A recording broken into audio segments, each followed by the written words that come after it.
Bathroom এবং কবরস্থান ছাড়া গোটা জমিনটাই মসজিদ। সুবহানাল্লাহ বলেন না। এই মসজিদ হলো মুসলিম সমাজের প্রাণ কেন্দ্র। আগেকার ধর্মীয় এবং সামাজিক কাজগুলি পরিচালনা করা হতো মসজিদের মিম্বর থেকে। এখন তো ধর্মীয় কাজ অনেক কাজগুলি মসজিদের ভিতরে চলে না, ক্লাব, বিভিন্ন ধরনের কমিউনিটি সেন্টার লাগে। মসজিদ এখন ঠিক না। বিশেষ করে যেমন বিয়া শাদীর অনুষ্ঠান, আগে বিয়ে হইতো মসজিদের ভিতরে, আর এখন বিয়ে হয় কমিউনিটি সেন্টারে। কারণ ওইখানে না গেলে তো রং বেরঙের সাজ ধরা যাবে না, আর সেলফি তুলন যেত না। একটু জোরে এখন ঠিক না। তো লক্ষ্য করে দেখেন, এই মসজিদ হচ্ছে মুসলিম সমাজের প্রাণ কেন্দ্র। এজন্য রাসূল করিম সাল্লাল্লাহু আলাইহি ওয়াসাল্লাম মক্কা থেকে মদিনায় হিজরত করার সময় সর্বপ্রথম যে মসজিদটা নির্মাণ করেছেন, এই মসজিদের নাম হলো মসজিদে কুবা। সেখান থেকে গিয়ে আল্লাহর রাসূল মদিনাতে আবার আরেকটা মসজিদ বানাইলেন, যেই মসজিদের নাম কি? মসজিদে নববী। সুবহানাল্লাহ বলবেন না।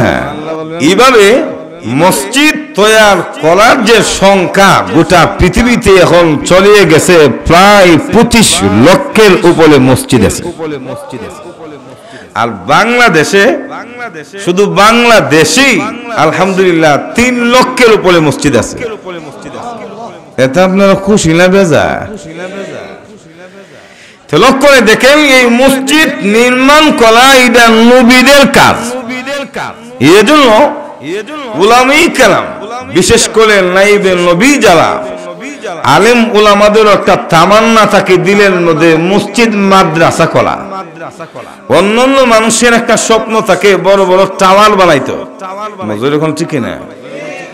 আর উলামায়ে কেরাম যারা বড় টাওয়ার বানানোর স্বপ্ন অন্তরে লালন করে না, তাদের অন্তরে থাকে আর কতদিন দুনিয়াতে থাকবো, একটা মসজিদ যদি বানায়া যাইতে পারতাম। মসজিদ এখন ঠিক না।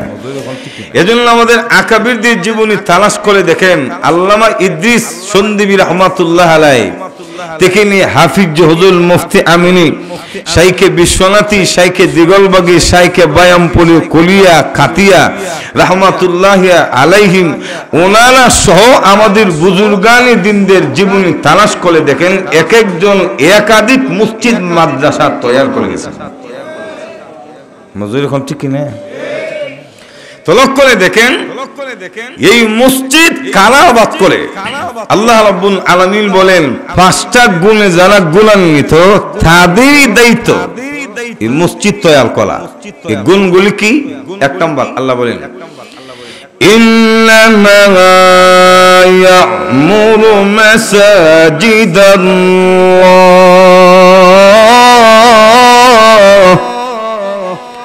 মান আমানা বিল্লাহ। 1 নম্বর হলো যারা আল্লাহকে বিশ্বাস করে, যারা মনে করে যে গোটা পৃথিবীর একজন মালিক আছে, এই লোকগুলি মসজিদ আবাদ করে। মসজিদ এখন ঠিক কিনা? 2 নম্বর, ওয়াল ইয়াউমিল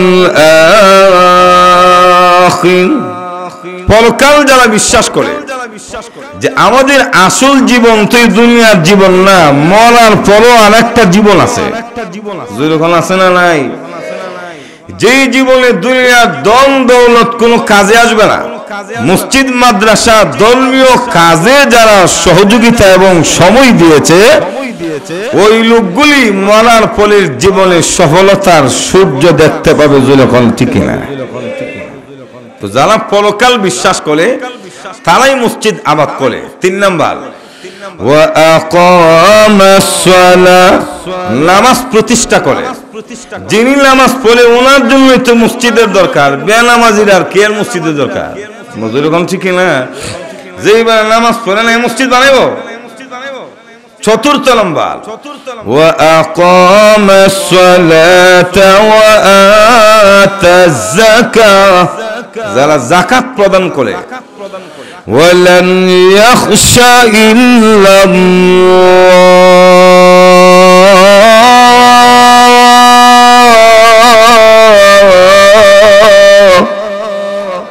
আল্লাহ ছাড়া কাউকে ভয় করে না। এই পাঁচটা গুণ যাদের মধ্যে আছে তাদের দায়িত্ব আল্লাহর ঘর মসজিদ আবাদ করা। ও মুসলিম এবং খ্রিস্টান বিধর্মীদের কাজ মসজিদ আবাদ করা না। মজুর এখন ঠিক না, এটা আমার কথা না। আল্লাহ কোরআনে বলেন, وَمَا كَانَ لِلْمُشْرِكِينَ أَن يَعْمُرُوا مَسَاجِدَ اللَّهِ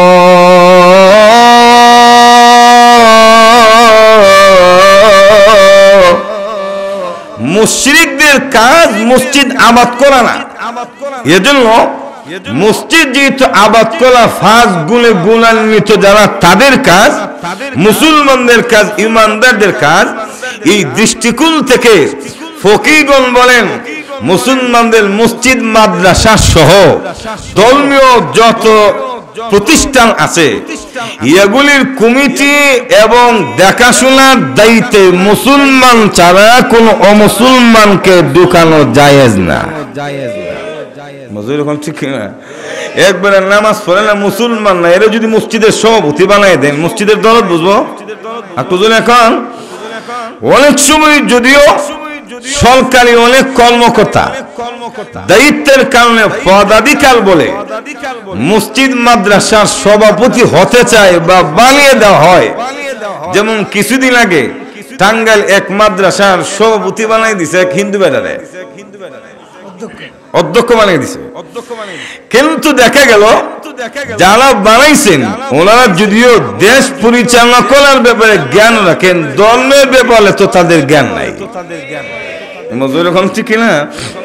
এজন্য উলামায়ে কেরাম এবং ইসলামী সংগঠনের নেতা কর্মীরা যার যার জায়গা থেকে প্রতিবাদ করার ফলে দেখা গেল আমাদের সরকার মহোদয় বিষয়টা কানে নেয়া হিন্দু বাদের সরাইয়া আবার মুসলমানদের অধ্যক্ষ দিছে। আলহামদুলিল্লাহ করলা তলক করে দেখেন এই মসজিদ আবাদ করা এটা কোনো অমুসলমানের কাজ না, এবং মসজিদ মাদ্রাসা ধর্মীয় প্রতিষ্ঠানগুলির পরিচালক এবং মোতাওয়াল্লি মুসলমান ছাড়া অন্য কাউকে বানানো জায়েজ না। একটু জোরে এখন ঠিক না? তলক করে দেখেন আল্লাহ রাব্বুল আলামিন বলেন এই পাঁচটা গুণ যাদের মধ্যে আছে তারাই মসজিদ আবাদ করবে। তো আবাদের অর্থ কি? আবাদটা কি? মুফাসসিরিন কেরাম আবাদের ব্যাখ্যা দিতে গিয়ে বলেন, কোন কোন মুফাসসিরিন কেরাম বলেন মসজিদ আবাদ করার তাৎপর্য হলো সরাসরি আল্লাহর ঘর মসজিদ নির্মাণ করা, মসজিদ তৈরি করা।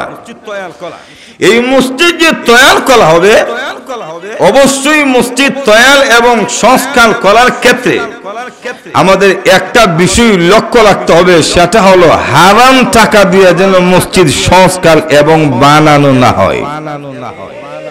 কিন্তু আমরা সমাজ তো এখন বিলাসপ্রিয়, এজন্য মসজিদে টাইলস, এসি এবং মার্বেল পাথর লাগানোর জন্য সুদকুল ঘুষখোরের কাছ থেকে অনেক সময় দান আনতো দ্বিধা করে না। এখন ঠিক না? বলুন তাকবীরটা আরো জুলে দে 10 লাখ দিছে। মজুর এখন ঠিক না? আমাদের সমাজ না বুঝলো মুসলমানরা বিশেষ করে মক্কার মুশরিকরা বুঝলো যে হারাম টাকা দিয়ে আল্লাহর ঘর বানানো যাবে না। এজন্য কাবা শরীফের যে হাতেম আছে, হাতেমে কাবা 6 হাত জায়গা কাবার উত্তর পাশে, এই 6 হাত জায়গা পূর্বে কাবার অংশ থাকলো হারাম টাকা দিয়ে মসজিদ সংস্কার করা যাবে না। এটা মুশরিকরা বুঝার কারণে হালাল টাকা দিয়ে কাবা সংস্কার করার কারণে 6 হাত জায়গা কাবার ভিতরে ঢুকাইতে পারছে না। বলি দেওয়ার কেমনে? ইব্রাহিম আলাইহিস সালাম উনি যে নকশাকে কেন্দ্র করে কাবা শরীফ বানিয়েছিলেন, নূহ আলাইহিস সালামের বন্যার পানিতে প্লাবিত হওয়ার পরে যখন কুরাইশরা চিন্তা করলো যে কাবা শরীফ একটু সুন্দর করে সংস্কার করা দরকার, এটা ভেঙে গেছে গা, এরও সওয়াবের কাজ মনে করত। এজন্য সকলেই পরামর্শ করে কাবা শরীফের 4টা কোণারে 4 গোত্রের মধ্যে বন্টন করে দিছে, যে 4 গোত্রের মানুষ হালাল টাকা জমা করবা আর তোমাদের হালাল টাকা দিয়া কাবা শরীফকে পুরোপুরিভাবে পুরো অংশ নিয়ে আবার সংস্কার করা হবে।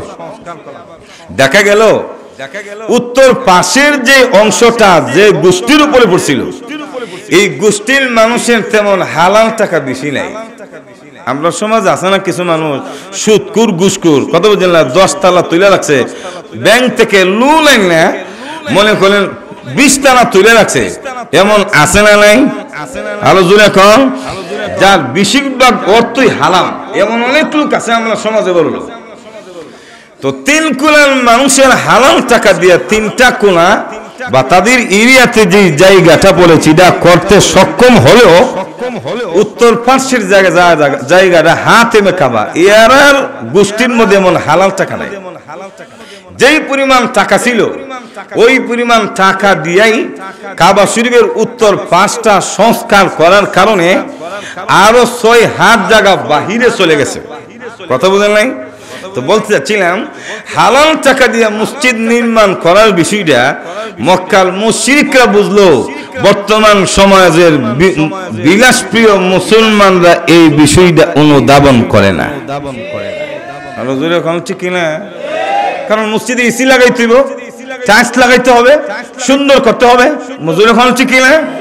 সুন্দর না হইলে কেমনে কইব যে আমরা মিরের সরের মসজিদে সুন্দর, হেলার সে আমরা মোটামুটি ভালো। মজুর এখন ঠিক কিনা? এই মসজিদ সুন্দর টাইলস মার্বেল পাথর দিয়া কারুকার্য করলেও মসজিদ সুন্দর হলো, আমাদের ঈমান আর আমল এত সুন্দর কিন্তু আর আগের মতো নাই। মজুর এখন আগেকার যুগে মসজিদ অসুন্দর ছিল, এত টাইলস ছিল না, কিন্তু ঈমানটা বড় হাক্কা ছিল। আর হুজুর এখন ঠিক না? আপনাদের অসুবিধা হইতেছে নাকি? এজন্য আল্লাহ রাসূল বলেন লা তাকুমুস সাআতু হাত্তা ইয়াতাবাহান নাসু বিল মাসাজিদ, ততক্ষণ পর্যন্ত কিয়ামত হবে না যতক্ষণ পর্যন্ত মানুষ পরস্পরে নিজেদের মসজিদ নিয়ে গর্ব করবে না। অর্থাৎ কিয়ামতের আগে মানুষেরা নিজেদের মসজিদ নিয়ে পরস্পরে গর্ব করবে, যেমন বর্তমান সমাজে চলে।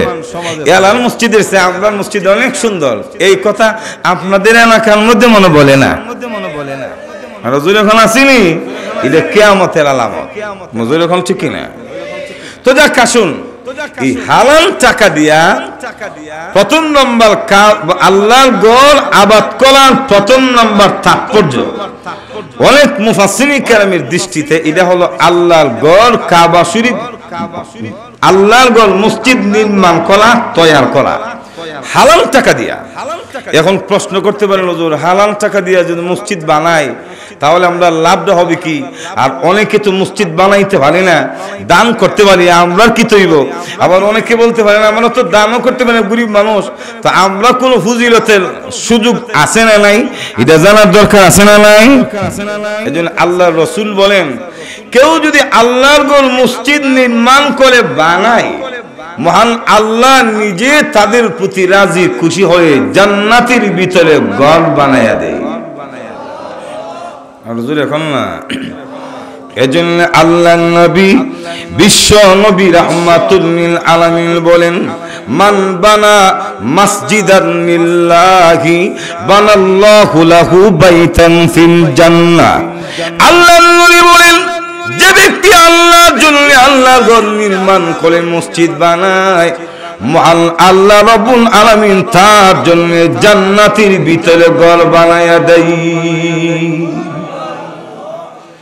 হোক আপনার নির্মাণকৃত মসজিদ ছোট হোক অথবা বড় হোক, আপনার সামর্থ্য অনুযায়ী যদি আল্লাহর ঘর বানান, বড় মসজিদ বানাইতে হবে এমন না।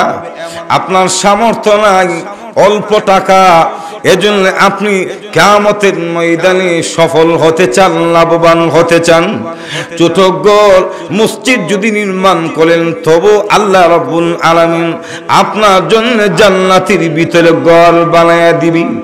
দলিল কি?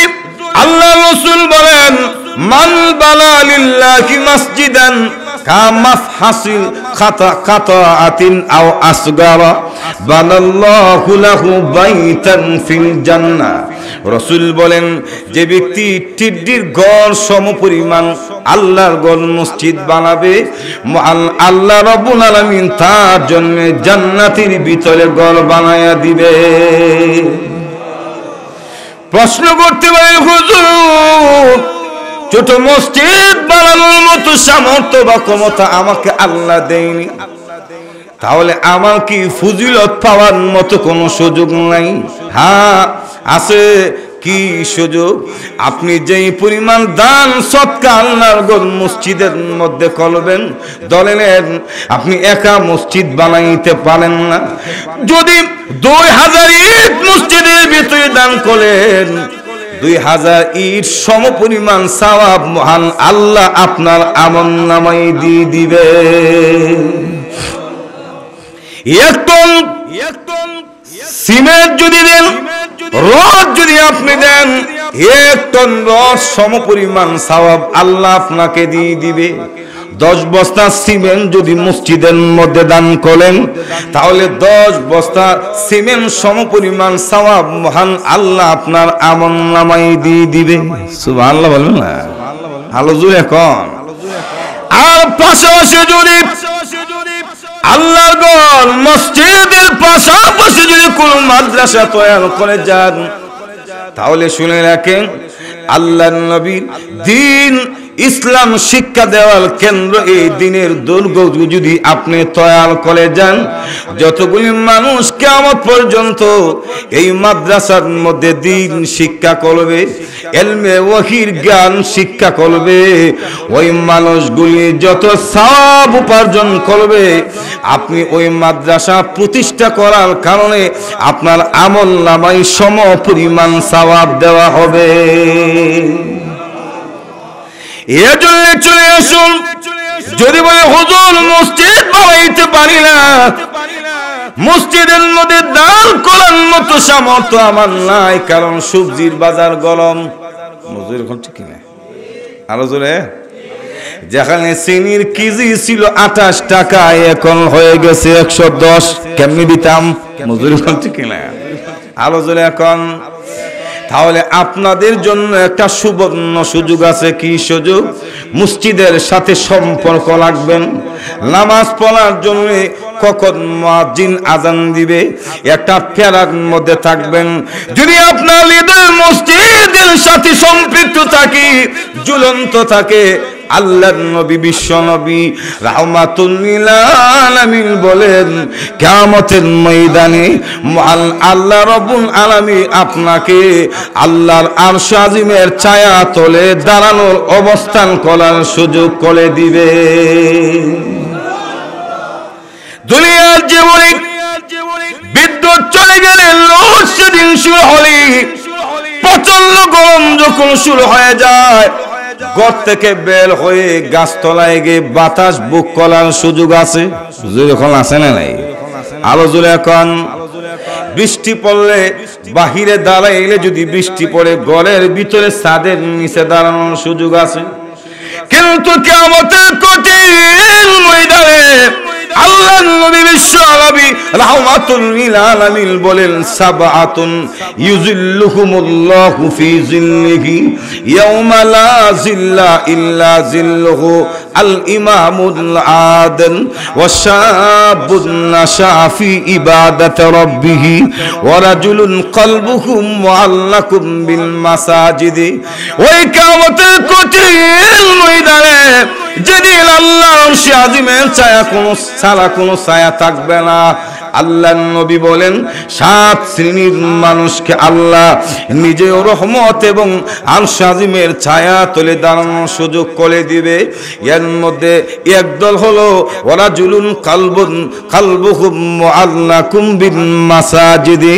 ওই মানুষগুলি যাদের অন্তর মসজিদের সাথে ঝুলন্ত থাকতো, কখন মুয়াজ্জিন আজান দিবে আমার তাকবীরে উলা ছুটে যায় কিনা, কখন মুয়াজ্জিন আজান দিবে আমার জামাত চলে যায় কিনা, আমার নামাজের সময় নষ্ট হয়ে যায় কিনা, এমন ফিকির এবং এমন পীরার মধ্যে যাদের হৃদয়গুলি মসজিদে মসজিদের সাথে ঝুলন্ত থাকে।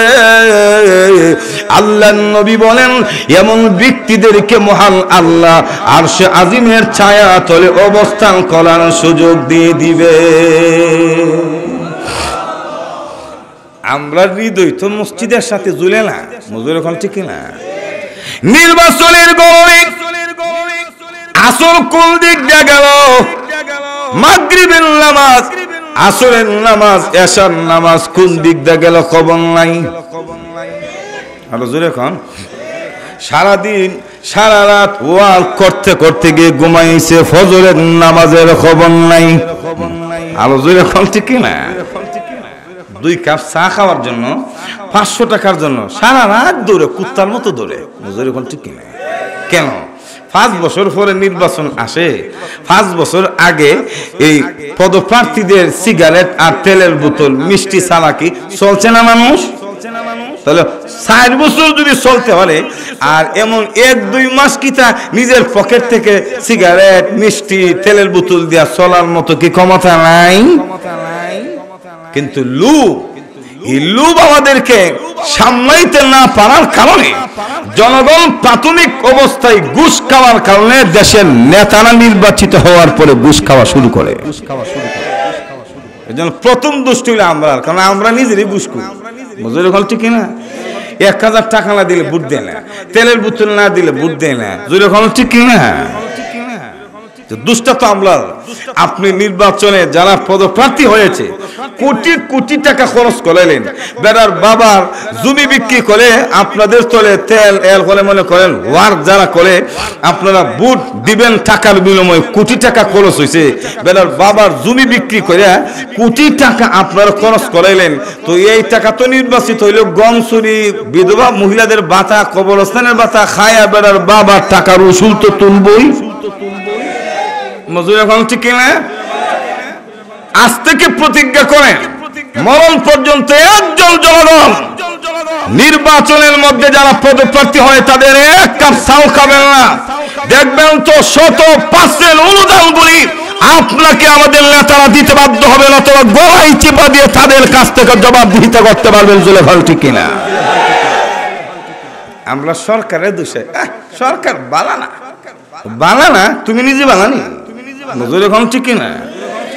এজন্য আল্লাহ নবী বলেন আমালুকুম ওয়া উম্মালুকুম, তোমাদের আমলের মাধ্যমে তোমাদের নেতা নির্বাচন করা হয়। সুবহানাল্লাহ বলেন না?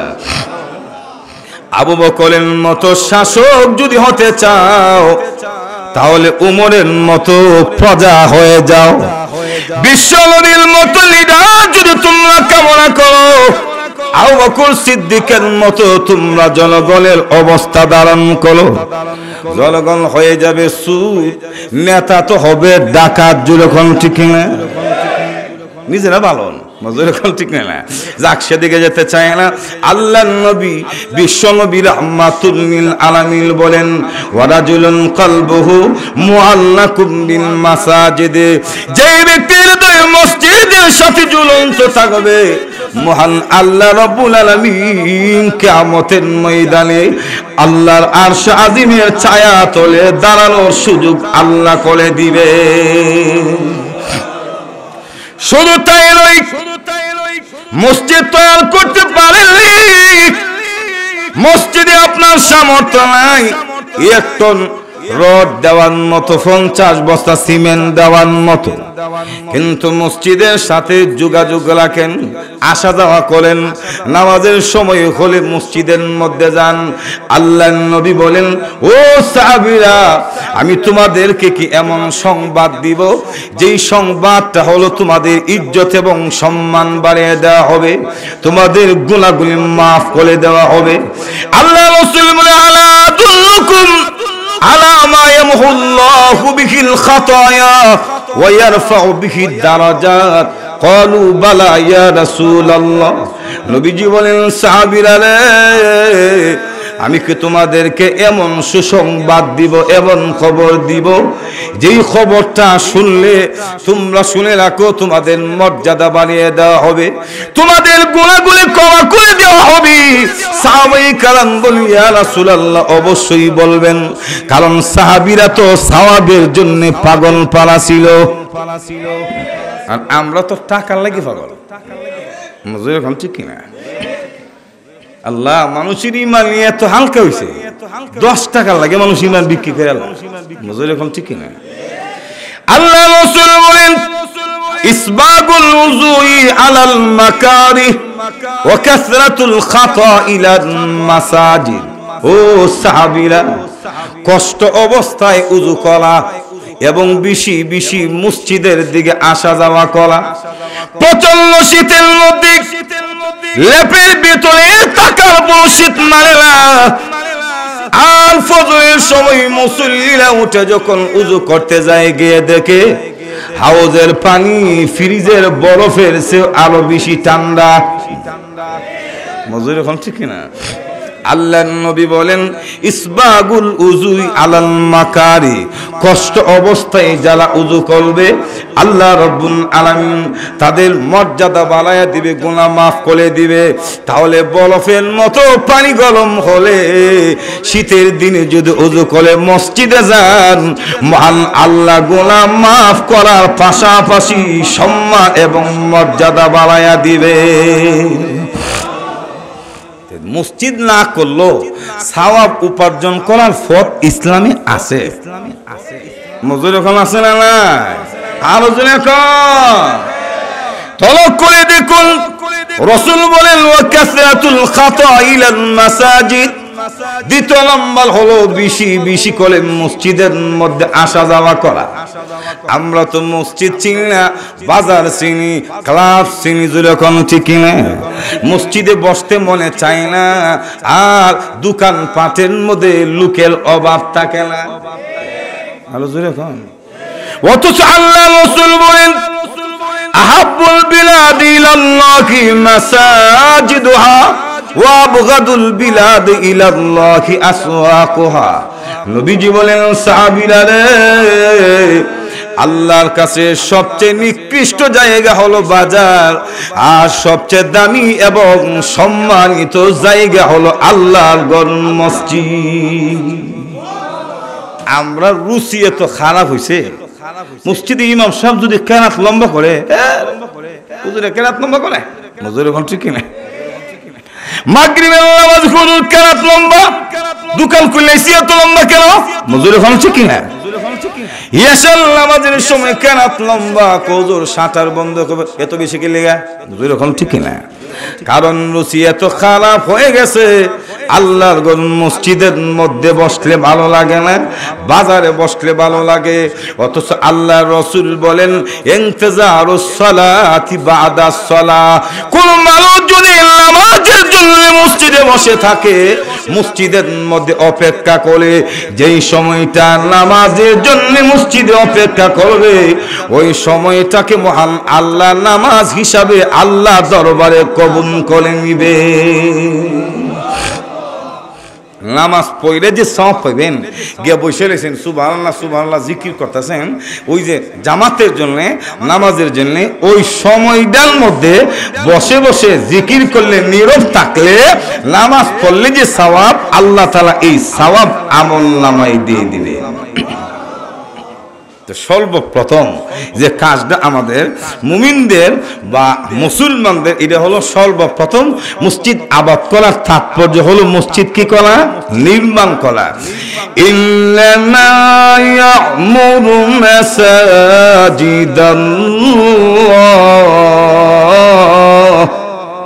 আল্লাহর ঘর মসজিদ আবাদ করা, এর প্রথম তাৎপর্য হলো মসজিদ তৈরি করা, নির্মাণ করা। দ্বিতীয় নম্বর হল আল্লামা সাল্লাল্লাহু আলাইহি রাহমাতুল্লাহি আলাইহি, তিনি বলেন মসজিদ আবাদ করার তাৎপর্য হলো অহিত কথাবার্তা, মসজিদ বহির্ভূত কর্মকাণ্ড থেকে মসজিদগুলিকে হেফাজতে রাখা, নিরাপদে রাখা। এখন তো আমাদের সমাজে এমন মসজিদ আছে যে মসজিদগুলিকে মাছ বাজারের মতো বানায়া ফেলছে। ভালো জোরে এখন না, বাজার কে কি করলো, কার বাড়িতে কোন দরবার লাগলো, সারা খবর নিউজ মসজিদের ভিতরে সাংবাদিকের মতো একজন আরেকজনের কাছে আদান প্রদান করে। এই মসজিদ কার গো? আরো জোরে কল না। وَأَنَّ الْمَسَاجِدَ لِلَّهِ فَلَا تَدْعُوهُ مَعَ اللَّهِ أَحَدًا। এই মসজিদগুলি হলো আল্লাহর ঘর। মসজিদের ভিতরে দুনিয়াবি কথা চলবে না, আল্লাহ ছাড়া অন্য কারো কাছে সাহায্য কামনা করা যাবে না। জোরে কোন ঠিক না? এজন্য আল্লাহর নবী বলেন মসজিদের ভিতরে কথা বলা এত বড় নিকৃষ্ট কাজ। ইয়াতি আলান নাসি জামানুন ইয়াকুনু হাদিসুহুম ফি মাসাজিদিহিম ফি আমরি দুনিয়াহুম ফালা তুজালিসুহুম ফালাইসা লিল্লাহি হাজা। রাসূল বলেন কিয়ামতের আগে নিশ্চয় মানুষের মধ্যে এমন একটি সময় আসবে যে সময়ের মধ্যে মানুষেরা মসজিদে বসে বসে দুনিয়াবি কথাবার্তা বলবে। বলেনি হাঁটু জোরে এখন না। আল্লাহ বলেন ইয়াতি আলান নাসি জামানুন ইয়াকুনু হাদিসুহুম ফি মাসাজিদিহিম ফি আমরি দুনিয়াহুম। দুনিয়াবি কথাবার্তাগুলি মসজিদের মধ্যে বলবে। ফালা তুজালিসুহুম, রাসূল বলেন ও আমার উম্মতেরা, আমার সাহাবীরা রে, যারা মসজিদের ভিতরে বসে বসে দুনিয়াবি কথাবার্তা বলে তোমরা তাদের কাছে বসিও না। সুবহানাল্লাহ বলবেন না? মুজুরি হচ্ছে কি না? আলো জোরে নবীজি বলেন ফালা তুজালিসুহুম ফালাইসা লিল্লাহি হাজা। যে সমস্ত মুসল্লিরা মসজিদের ভিতরে দুনিয়াবি কথাবার্তা বলে মহান আল্লাহ রাব্বুল আলামিনের এমন মুসল্লির কোনো প্রয়োজন নাই। চিন্তা করেন, নাউজুবিল্লাহ জুনে কোন যারা মসজিদে কথা বলে দুনিয়াবি এমন মুসল্লির দরকার নেই। নাউজুবিল্লাহ বলেন। শুধু তাই না, কিয়ামতের আগে মসজিদের ভিতরে হট্টগোল হবে, শোরগোল হবে, দুনিয়াবি কথা বলবি। এটা আল্লাহ রাসূল ১৫০০ বছর আগে বলে গেছেন। আল্লাহর নবী বলেন উত্তুখিদাল ফাইউ দুআলান ওয়াল আমানাতু মাগনামান ওয়াজ যাকাতু মাগরামান ওয়া তু'ল্লিমা লিগাইরিদ দ্বীন ওয়া আতা'আর রাজুল ইমরাআতাহু ওয়া আক্কা উম্মাহু ওয়া আদনা সাদিকাহু ওয়া আকসা আবাহু ওয়া যুহারাতিল আসওয়াতু ফিল মাসাজিদ। রাসূল বলেন কিয়ামতের আগে মসজিদের ভিতরে শোরগোল হবে, জুরি জুরি কথাবার্তা হবে। এজন্য দেখবেন তো সাধারণ 2 টাকার বিরিয়ানি নিয়ে মসজিদের ভিতরে মারামারি শুরু করে দেয়। জীবনে কিতা আখনি খাইছেন না? মসজিদের ভিতরে আখনি দিছে, ও মন লাগছে গা মারামারি। মজুর এখন ঠিক না? শুক্র বলে তাবালক দিলে, বিস্কুট দিলে, জিলাপি আর মিষ্টি দিলে মুসল্লিরা সুন্নাত পড়তে পারে না, লাগছে গা। মজুর এখন ঠিক না? ঠিক না? আর মজুর এখন ঠিক না? আল্লাহ রাসূল বলেন যুহারাতিল আসওয়াতু ফিল মাসাজিদ। মসজিদের ভিতরে আওয়াজ উঁচু করা, উঁচু কণ্ঠে কথা বলা, শোরগোল করা, এটা কিয়ামতের আলামত। জোরে কোন ঠিক না? একদিক দা কিয়ামতের আলামত, আরেক দিক দা রাসূল বলেছেন যারা দুনিয়াবি কথা বলে তাদের কাছে বসিও না। এমন মুসল্লির আল্লাহর কোনো প্রয়োজন নাই। জোরে কোন ঠিক না? এজন্য সাহাবায়ে কেরাম মসজিদের ভিতরে গিয়ে নীরব নিস্তব্ধ হয়ে থাকতো, কোনো কথা বলতো না। কারণ ঘরটা তো আল্লাহর ঘর, এই ঘরের আদব রক্ষা করতে হবে। জোরে কোন ঠিক না? এজন্য সাইয়্যিদুনা আমিরুল মুমিনিন হযরত উমর ইবনে খাত্তাব রাদিয়াল্লাহু তাআলা আনহু, উনি একদিন মসজিদে নববীতে বসা, এমনি তাকায় দেখে 2 জন মানুষ মসজিদে জোরে জোরে কথা হযরত উমর বুঝলেন না বেড়া ডাকে না যারে দেখলে শয়তান পর্যন্ত রাস্তা ছাইড়ে দিত মজুরি বল ঠিক না যার কথা হুঙ্কার বাঘ পর্যন্ত শুনতো সুবহানাল্লাহ জুরে কোন আউলিয়া কেরামের হাজার ঘটনা ওই কিতাবে উল্লেখ করেছে আল্লাহর নবী বিশ্ব নবীর সাহাবী হযরত ওমর ইবনে খাত্তাবের কাছে মানুষেরা দৌড়ে গিয়ে বলে ইয়া আমিরাল মুমিনিন আমরা রাস্তা পাড়ি দিতে পারি না চৌরাস্তার মোড়ের মধ্যে বাঘ বসে আছে বাঘ বাঘ বুঝেন তো বাঘ কিটা মানুষের দেখলে কিটা জামাই আদর করে না কিটা বাঘ মানুষ দেখলে লাফ দিয়ে পড়ে যায় বাঘ দেখে মানুষ সামনে বাড়ে না সবাই তো জীবনের মায়া করে কারণ বাঘ মানুষ দেখলে ছাড়ে না এখানে যদি একটা বাঘ ছেড়ে দেওয়া হয় আমার তো মনে হয় আমারে রাখকেই দূর মারবেন আপনারা খাইলে হুজুরে খাদ্য আমরা জান বাঁচাই জোরে কম ঠিক কিনা হযরত ওমরের কাছে গিয়ে বলে হুজুর রাস্তার চৌরাস্তার মধ্যে বাঘ বসে আছে আমরা এ পাশ থেকে ওপারে যেতে পারি না একটা ব্যবস্থা করেন হযরত ওমর কি ব্যবস্থা করবো ওই সঙ্গে বুলডোজার আছে নাকি ফাঁদা মেরে দেবো হযরত ওমর দৌড়াইয়া মানুষের সাথে গেলেন গিয়ে দেখে সত্যি চৌরাস্তার মধ্যে বাঘ বসে আছে হযরত ওমর দৌড়াইয়া বাঘের কাছে গিয়ে কানের মধ্যে দলে একটা থাপ্পড় দিয়ে বলে আরে বাঘ এই জমিনে যত সৃষ্টিজীব আছে সকল সৃষ্টিজীবের সেরা সৃষ্টিজীব হলো মানুষ এরকম ঠিক কিনা মানুষ সেরা না বাঘ সেরা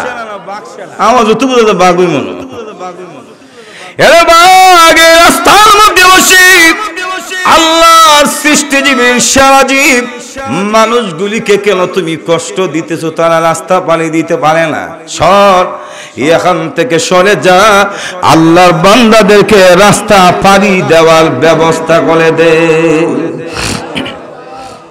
কিতাবে উল্লেখ করেছে বাঘ ওমরের থাপ্পড়কে দৌড়াইয়া রাস্তা পরিষ্কার করে আর গা গোলাইয়া গোলাইয়া তাকায় সুবহানাল্লাহ জোরে এখন না লেজ লাড়া আর গার গোলাইয়া থাকা লেজ লড়াই আর বুঝায় বাঘ তার বাসায় আমিরুল মুমিনিন আই এম রিয়েলি সরি সুবহানাল্লাহ জোরে এখন না আমি বুঝছি না আমার মাফ করে দিন আল্লাহু আকবার জোরে খান তো এমন বেড়া বুঝেন না মসজিদের ভিতরে অশৃঙ্খলতা দেখলে মেজাজ ঠিক থাকবো দুইজন লোক কথা বলে দেখে তোমার বাড়ি কই সুবহানাল্লাহ বলেন তোমরা মসজিদের ভিতরে কথা বলো তোমাদের বাড়ি কোথায় আল্লাহর নবীর মসজিদে নববীতে তোমরা বলে বসে বসে ফুডর ফুডর করে কথা বলো বাড়ি কই তোরা এমনি দুইজন লোক বলে আমিরুল মুমিনিন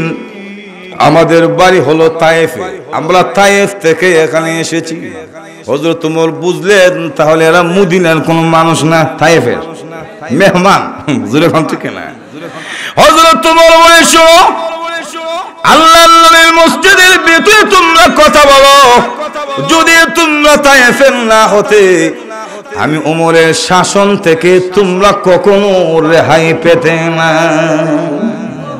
ফানা দিলে বলে সুবহানাল্লাহ জোরে এখন না মেহমান বিদায় বাচ্চা গেছে তাহলে রাসূলের হাদিস হযরত ওমর রাদিয়াল্লাহু তাআলা আনহুর আমলের দ্বারা বোঝা যায় মসজিদ আল্লাহর ঘর এই ঘরের ভিতরে দুনিয়াবি কথাবার্তা চলবে যেরকম ঠিক না দুনিয়াবি কথাবার্তা হট্টগোল থেকে আল্লাহর ঘর মসজিদকে নিরাপদ রাখতে হবে এবং মসজিদকে পবিত্র রাখতে হবে পাশাপাশি মসজিদের ভিতরে যেন ময়লা আবর্জনা না পড়ে মসজিদ যেন পরিষ্কার থাকে এই বিষয়ে আমাদেরকে খেয়াল রাখতে হবে আর জোরে কোন আমরা তো অনেক সময় মসজিদের ভিতরে বালু কেন সভাপতি সাহেব ইমাম সাহেব কে দাও মসজিদের ভিতরে বালু মজুরি হচ্ছে ঠিক কিনা সারাদিন কি করে এমন দমক মারে এমন কিছু বেতালা কমিটি আছে না নাই আলো জুড়ে কম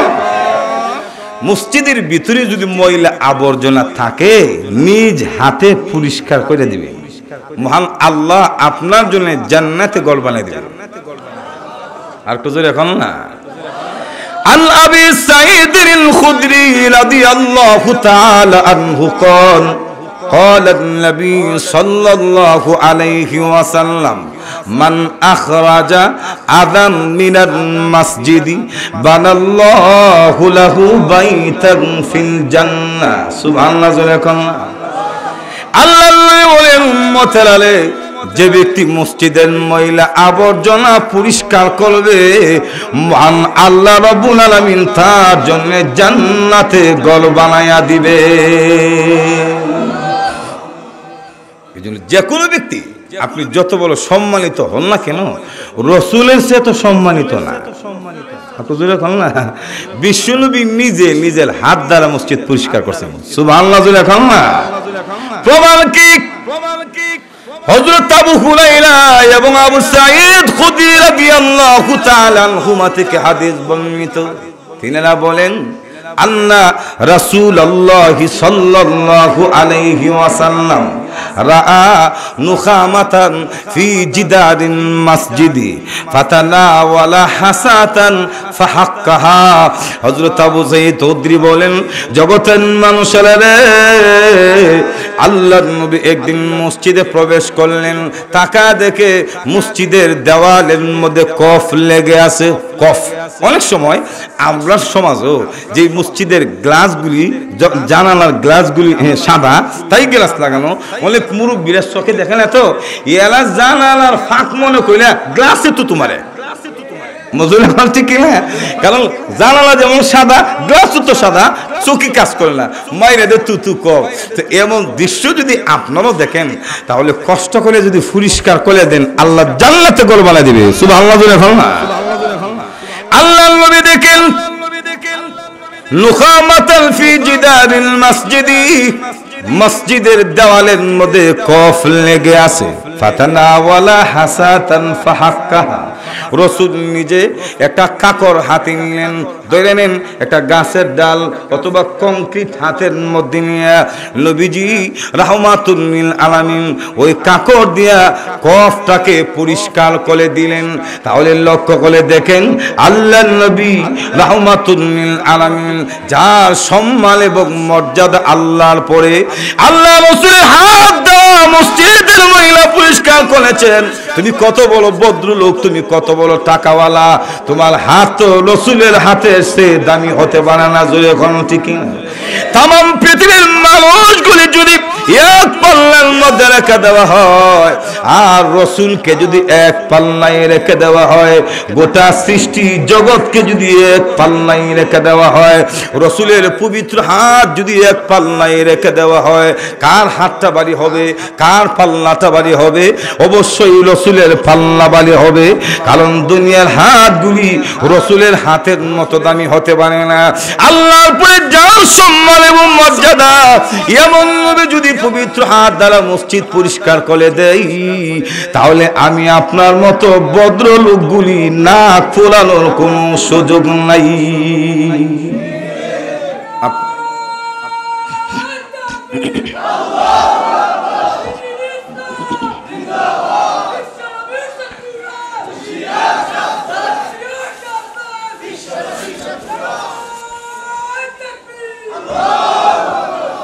কিন্তু আমরা সমাজের অনেক ভদ্রলোক আছে, মসজিদে যদি মনে করেন বারান্দায় মুরগি পায়খানা করে মসজিদে দমক মারে।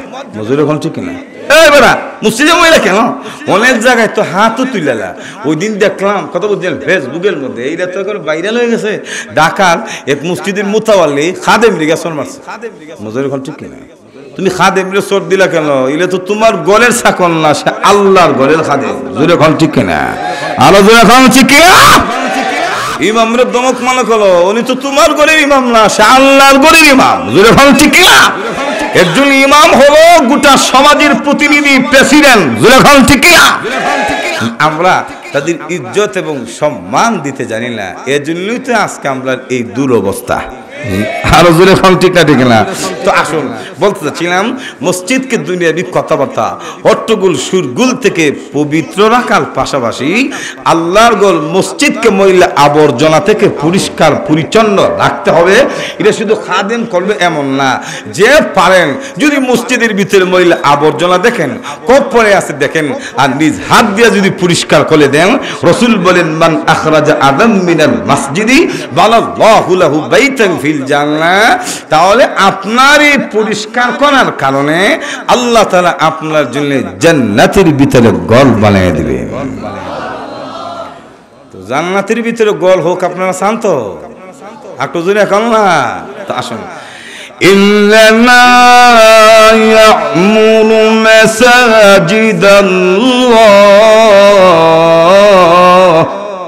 আল্লাহর ঘর মসজিদ আবাদ করা। তো আবাদের 2 নম্বর তাৎপর্য হলো মসজিদকে দুনিয়াবি হট্টগোল কেনা বেচা ইত্যাদি থেকে পবিত্র রাখা।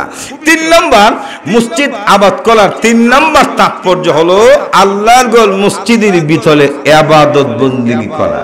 সুবহানাল্লাহ বলেন। কোরআন তেলাওয়াত, ইসলামী শিক্ষা, ফাজাইল আমল পাঠ করা। মজুরি এখন ঠিক না?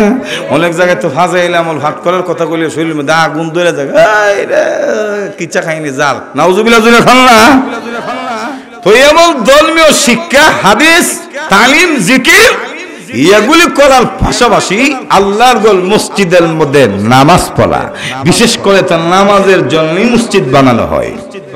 আল্লাহ জুরে এখন ঠিক না? এই নামাজটা যদি মসজিদের ভিতরে গিয়ে পড়েন আর জামি মসজিদে হয়, আল্লাহর রাসূল বলেন 1 ওয়াক্তের বিনিময়ে 50 ওয়াক্তের সমান সওয়াব আমলনামায় দিয়ে দিবে। এমন মালিক কোথায় পাইবে যেই মালিকের ঘরে একদিনের কাজ করলে 500 দিনের বেতন দান করে? সুবহানাল্লাহ বলেন না? দুনিয়ার মালিক তো একদিনই লাগি গেলে চাকর কামলা যদি মনে করেন 1 ঘন্টা একটু এদিক সেদিক করে বেতন কাটতে রাখা দেয়। মজুরি এখন ঠিক না? আর রাসূল বলেন 1 ওয়াক্তের নামাজ জামি মসজিদে পড়লে 500 ওয়াক্তের সমপরিমাণ সওয়াব আল্লাহ দয়া করে দান করে দেয়। আবার বেশি ফজিলতের কথা শুনি না, বউরে মসজিদে ভালাই দেন না। মজুরি এখন ঠিক না? আসলে না কম অনেক জায়গায় এর হলো নামাজ হাবি কম মহিলারা হাটে বাজারে বন্দরে যাইতে হলে মসজিদে গেলে দুষ্টা কিতা। মজুরি এখন ঠিক না? এই ব্যাপারে কথা বলতে গেলে অনেক লম্বা কথা, শুধু একটা হাদিসই বলি। আল্লাহর রাসূলের স্ত্রী আন আয়েশা রাদিয়াল্লাহু তাআলা আনহা ক্বালাত ক্বালা লাউ আদরাকা রাসূলুল্লাহ সাল্লাল্লাহু আলাইহি ওয়াসাল্লাম মা আহদাসান নিসা লা মানাহুন্নাল মাসাজিদ কামা মুনিয়াত নিসাউ বনি ইসরাইল। মা আয়েশা বলেন, বুখারীর রওয়ায়াত, যে রাসূল যদি বর্তমান সময়ের মহিলাদের ডিজিটাল চলাফেরা দেখতো তাহলে আল্লাহর রাসূল নিজে মহিলাদেরকে মসজিদে আসতে বাধা দিত। এই কথা কিন্তু আজ থেকে 1500 বছর আগে মা আয়েশা সিদ্দিকা বলছেন। এখন বলেন 1500 বছর আগের মহিলার চরিত্র আর বর্তমান সময়ের মহিলার চরিত্র কি সমান? আরো জোরে এখন 1500 বছর আগের মহিলার হায়া শরম আর বর্তমান সময়ের মহিলার হায়া শরম কি সমান? এখনের মহিলারা তো অধিকাংশ হায়া কি জিনিস বুঝিই না। একটু জোরে এখন ঠিক কিনা? বেহায়া বেশরম, কুত্তা কুত্তির চেয়ে আরো বেশরম। জোরে এখন ঠিক না? তো ওই যুগে যদি মা আয়েশা বলেন রাসূল যদি এখন দেখতেন তো বাধা দিত। তো ওই যুগে যদি বাধা দেওয়ার অবস্থা মা আয়েশা সিদ্দিকা বলে থাকেন, তো বর্তমান সময়ের মহিলারা দেখলে তো বাধা না বাড়ি দিত।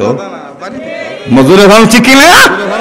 এজন্য একাধিক হাদিসকে কেন্দ্র করে ফকিহগণ ফতোয়া দিয়েছেন মসজিদের ভিতরে মহিলাদেরকে নিয়ে আসা মাকরুহে তাহরিমি। মজুরে ভালো ঠিক না? তো এরা যুক্তিতে বাজারে যেতে পারে, হাঁটতে যেতে পারে, রাস্তা যেতে পারে, নির্বাচন করতে পারে। মজুরি ভালো ঠিক না? তো মসজিদে আইতে পারে না কেন? বলে হাটে বাজারে বন্দরে নির্বাচনে গিয়া মসজিদের মহিলারা কিতা ভালো কাজ করছে, কুকাম করে না। তো এখন ঠিক না? তাদের কারণে তো হাট বাট বাজার এগুলি অপবিত্র। এখন ঠিক না? তো মসজিদের ভিতরে যদি নিয়ে আসেন, এখন তো পুরুষ আর মহিলাদের ইমান এত হালকা যে নামাজে দাঁড়াইবো আর মন যাবে মহিলার দিকে। মজুরি ভালো ঠিক কিনা? মন যাবো না মহিলার দিকে, তাহলে পবিত্র নামাজ দেওয়া অপবিত্র যাবো গা। মজুরি ভালো ঠিক কিনা? আলোচনা কম ঠিক কিনা? অতএব যারা রাসূল করিম সাল্লাল্লাহু আলাইহি ওয়াসাল্লামের হাদিস মাশাল বর্ণনা এবং ফুকায়ে কেরামের ফতোয়াকে অবাধ্য করে যুক্তি দিয়ে মসজিদের ভিতরে মহিলা আনতে চায়, এর মতলব ভালো না, জোরে কম ঠিক কিনা? অসুবিধা হইতেছে না তো? আলো জোরে কম। তো যাক, আসুন বলতে চাচ্ছিলাম মসজিদ আবাদ করার তৃতীয় তাৎপর্য হলো আল্লাহর ঘর মসজিদের ভিতরে ইবাদত বন্দেগী করা। জোরে বল ঠিক কিনা? এর মধ্যে সর্বশ্রেষ্ঠ ইবাদত হইল নামাজ। এই নামাজের জন্য ইমাম লাগবো, মুয়াজ্জিন লাগবো। জোরে বল ঠিক না? ঠিক না? এই কথা বলতে গেলে অনেক সময় লাগবে। ইমামরা কেমন হওয়া উচিত, ইমামের দায়িত্ব কি, মুয়াজ্জিন কেমন হওয়া উচিত, মুয়াজ্জিনের দায়িত্ব কি, এবং ইমাম মুয়াজ্জিনের দায়িত্ব আদায় করার পাশাপাশি সমাজের মুসল্লিরারও কোনো দায়িত্ব আছে না নাই? আলোচনা কম আছে। এই দায়িত্ব নিয়ে বলতে গেলে এমনি 12টা বেজে গেছে, আরো অনেক সময় লাগবো। শুধু সংক্ষিপ্তভাবে একটা কথা বলে যাই, ইমাম যাকে নিয়োগ দিবেন, একজন ইমাম দিনদার, তাকওয়ালা, পরহেজগার, জানলেওয়ালা, আলেম, তেলাওয়াত সুন্দর, মাসআলা জানে এবং খুদা ভীতিওয়ালা, জান্নেওয়ালা ইমাম নিয়োগ দিবেন। কারণ একজন ইমাম ইচ্ছে করলে গোটা সমাজের কালচার পরিবর্তন করে দিতে পারে। আর জোরে খান, এজন্য আমরা তো যোগ্য ইমাম বলে হারাই ফেলতেছি। আল্লাহ রাসূল বলেন যে ইন্না মিন আশরাতিস সাআ আইয়াতাদাফা আহলু মাসজিদে লা ইয়াজিদুনা ইমামান ইউসাল্লি বিহিম। এমন একটা সময় আসবে মসজিদের ভিতরে দফা তর্ক বিতর্ক মতানৈক্যের কারণে মুসল্লিরা যোগ্য ইমাম মসজিদে নামাজ পড়ানোর জন্য পাবে না। মজুরে ভালো ঠিক কিনা? এই দফার অনেক ব্যাখ্যা আছে, এর মধ্যে একটা ব্যাখ্যা আমি যতটুকু বুঝি, মসজিদের ইমাম সাহেবরার বেতন কম দেওয়া। আস্তে করেন, ঠিক আমরা লাভের কথা বলছি তো। কারণ যে যুগে একজন ইমাম, যে যুগে 1 কেজি গোশতের দাম 700 টাকা, এই যুগে মসজিদের ইমামের বেতন 5000 হয় কেমনে? আমরা বিবিকে কুত্তামুখ মারছে না? মজুরি হল ঠিক কিনা? 700 টাকা 1 কেজি গোশত, 5000 টাকা বেতন কেমনে? কেমনে বেতন উজুরে কেমনে চলবো? 5000 টাকা বেতন দিয়ে তো ইমাম সব মসজিদের মাইক আর মোমবাতি চুরি করা ছাড়া কোনো উপায় নাই। আলোচনা ভালো ঠিক কিনা? কিন্তু আমরা ওই বেতন বেশি দিতে পারবো না, পারবো কিন্তু দেই না। কৃপণতা, বকিলতা, মাস শেষে বছর শেষে 50,000 টাকা কমিটি মসজিদের আয় দেখা, কিন্তু ইমাম সাহেবের বেতন 5000। মজুরি এখন ঠিক কিনা? এই জায়গায় আমাদের দুর্বলতার কারণে অনেক যোগ্য সচেতন, কথা বুঝছেন, যোগ্য আলেমগুলি কর্মমুখী হয়ে যাচ্ছে। এজন্য এমন একটা সময় আসবে, আমরা যদি মাইন্ড পরিবর্তন না করি, আমরা যদি সচেতন না হয়, বিবেকবান না হয়, তাহলে সমাজের কর্ণধার যোগ্য আলেমগুলি মসজিদ মাদ্রাসায় পড়ানোর কোনো সুযোগ নাই, ব্যবসা বাণিজ্য দিব। কারণ আপনারা হাত কিতে আমরা সে আরো ডাবল না কিনা সমান হোক, আপনার ব্যবসা করতে গেলে আমরা পারবো না কেন? কিন্তু আমরা যোগ্য এবং যথাযোগ্যভাবে তাদের কদর না করলে তেলের দাম আর ফেজের দাম যে বাড়া বাড়তেছে, ইমাম সাহেবরা চাকরি করে মসজিদে নিজের ফ্যাট ফলব দূরের কথা, বউ বাচ্চা না টেবিলের দাম তো সম্ভব হবে না। তখন দেখা যাবে জোরে কেন জানে না, নাচ না জানে না, এ বেডই ইমামতি করবো, ইমামের নামাজও আনা, মুসল্লির নামাজও আনা। এই জন্য আশরাফ আলী থানভী রহমতুল্লাহ আলাই একটা দৃষ্টান্ত দিয়েছে, বলবো একটু জোরে এখন না। ইমাম সাহেব নামাজের মধ্যে নামাজ যখন দাঁড়াইলে মুসল্লিরা নামাজে দাঁড়াইছে, নামাজের ভিতরে সাহু সেজদা দিছে। তো নামাজ শেষে মুসল্লিরা জেগে হুজুর সাহু সেজদা দিলেন, আমরা তো জানি ওয়াজিব তরক হলে সাহু সেজদা দেওয়া লাগে। তো বাহ্যিক কোনো ওয়াজিব তরক হওয়ার মতো তো কোনো ভুল আপনি করছেন না, সাহু সেজদা দিলেন যে। ইমাম সাহেব তখন বলে, আরে নামাজের ভিতরে আমার বাতাস ছুটে গেছে। এখন বলেন নামাজের ভিতরে যদি উজু ছুটটা জায়গা নামাজ হইব, তো ফলজ তরক হয়ে গেছে, উজু লাইতে সাহু সেজদা দিলে নামাজ হইব। তাহলে এই ইমামটা কেমন ইমাম? মাসালই জানে না। তো আমরা যদি তাদের কদর না করি, এমন ইমামই আমরা কপালে জুটবে, জুলে ভালো ঠিক কিনা?